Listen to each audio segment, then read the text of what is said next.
জীবন রক্ষাকারী ওষুধের দাম বাড়ায় দিশেহারা নিম্ন মধ্যবিত্ত ও সীমিত আয়ের মানুষ। জীবনযাত্রার মোট ব্যয়ের ৬৫% খরচ হচ্ছে ওষুধ কিনতে। বাড়তি দামের ফলে ক্রেতাদের অসন্তুষ্টির মুখে পড়ছেন বিক্রেতারা। জনস্বাস্থ্য বিশেষজ্ঞরা বলছেন, সরকারের কোনো নিয়ন্ত্রণ না থাকায় ওষুধ প্রশাসনকে ম্যানেজ করে ইচ্ছে মতো দাম বাড়াচ্ছে কোম্পানিগুলো। আরও জানাচ্ছেন শাহরিয়ার বাঁধন। মানুষের মৌলিক চাহিদাগুলোর মধ্যে অন্যতম চিকিৎসা, আর এই চিকিৎসার চাহিদা মেটাতে গিয়ে সবচেয়ে বেশি চ্যালেঞ্জ মোকাবেলা করছে মানুষ। স্বাস্থ্য অর্থনীতি ইউনিটের ২০২৩ সালে প্রকাশিত এক গবেষণা অনুযায়ী স্বাস্থ্য খাতে চিকিৎসা ব্যয়ের ৬৮% বহন করতে গিয়ে বছরে ৮৬ লাখেরও বেশি মানুষ দারিদ্র্য সীমার নিচে চলে যাচ্ছে। এই ব্যয়ের ৬৫%ই ব্যয় হচ্ছে ওষুধ কিনতে। ওষুধ প্রশাসন অধিদপ্তরের তথ্য অনুযায়ী মোট ৩০৮টি ওষুধ উৎপাদনকারী প্রতিষ্ঠান বাংলাদেশে অ্যালোপ্যাথি ওষুধ তৈরি করে আসছে, আর জরুরি ওষুধের তালিকায় ওষুধ রয়েছে ২১৯টি। এর মধ্যে ১১৭টি ওষুধের সর্বোচ্চ খুচরা মূল্য নির্ধারণ করে দেয় সরকার। অন্য সব ওষুধের মূল্য নির্ধারণ করে কোম্পানিগুলোই। বাজার ঘুরে দেখা যায়, গত ৮ সেপ্টেম্বর থেকে হঠাৎ করেই অর্ধশত জীবন রক্ষাকারী ওষুধের দাম বেড়েছে ১০ থেকে ৫০%-এরও বেশি।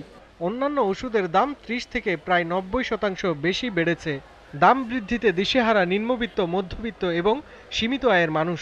সাধারণ মানুষ যারা এত দাম দিয়ে ওষুধ কেনার মতো সামর্থ্য নাই যাদের, তাদের জন্য তো এটা ক্ষতিকর অবশ্যই। এক এক কোম্পানি এক এক শিডিউল নেয়, তাহলে আমরা কোন কোম্পানিতে দাম? আমরা তো গরিবের মনে করেন আমরা মরি এইভাবে। সরকারের কাছে আবেদন যাতে দামগুলো সবকিছু নিয়ন্ত্রণে আনে, যাতে একজন মানুষ বাচ্চা চলতে পারে। দামের সাথে আমাদের আয়ের বা ওষুধ খাতে ব্যয়ের পুরোপুরি ভারসাম্যহীন হয়ে গেছে। বাড়তি দামের ফলে ক্রেতাদের অসন্তুষ্টির কারণে বেগ পেতে হচ্ছে বিক্রেতাদের। নিয়মিত শিকারও হচ্ছেন নানা হয়রানির। কোম্পানি যে নির্ধারণ করে যে দাম, আমরা ওই দামেই রাখি। 15 দিন সাপ্লাই বন্ধ রেখে এর দাম করছে 1200 টাকা। যখন নাকি আমার 15 দিন পরে কাস্টমারটা আসছে, আমার সাথে তার সাথে ঝগড়া লেগে গেছে। এই গত ৬-৭ মাসে, এই 1 বছরের মধ্যে এইভাবে বাড়তি গেছে। কোম্পানি ধরেন না বলে বাড়ায় দেয়, এটা সত্যি কথা। প্রতিদিন কাস্টমার সাথে দাম হচ্ছে, আমরা বস দেখা দাম দেখতে হচ্ছে। বিশেষজ্ঞরা বলছেন, ঔষধের মূল্য নির্ধারণে সরকারের নিয়ন্ত্রণ না থাকায় নানা অজুহাতেই নিজেদের খেয়াল খুশি মতো ওষুধের দাম বাড়াচ্ছে কোম্পানিগুলো। এক এক কোম্পানি হুটহাট করে ২-৩ মাসের পরে একটা ঘোষণা দিয়ে ওষুধের দাম বৃদ্ধি করে দেয়। এটা তো চিনি, ময়দা, আটা বা ডিম এরকম পণ্য না। সব মিলে তো মানুষের জীবনে একটি ত্রাহি অবস্থা, এবং এই সময় আমরা ওষুধ প্রশাসন, স্বাস্থ্য মন্ত্রণালয়কে একেবারেই অকার্যকর বা নির্বাক দর্শকের ভূমিকায় দেখছি। এটি তো অবশ্যই কাম্য না। দাম নিয়ন্ত্রণে একটি কমিশন গঠনের পাশাপাশি সরকারের বিশেষ নজরদারির দাবিও জানান বিশেষজ্ঞরা।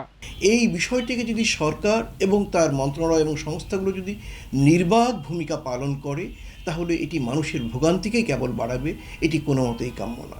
এটাকে সরকার যদি একটি কমিশন করে দিয়ে, যেটা ওষুধ প্রোডাকশন করতে তার কত কস্ট, তার ইনভেস্টমেন্ট কত, এই খরচগুলো ক্যালকুলেশন করে আমার মনে হয় এখানে একটা মূল্য নির্ধারণ করে দেওয়া দরকার। সংশ্লিষ্টদের মতে, দ্রুত কার্যকর ব্যবস্থা না নিলে কোম্পানিগুলোর বেপরোয়া মুনাফার বলি হয়ে সর্বশান্ত হবে সাধারণ মানুষ। শাহরিয়ার বাঁধন, জিটিভি নিউজ, ঢাকা।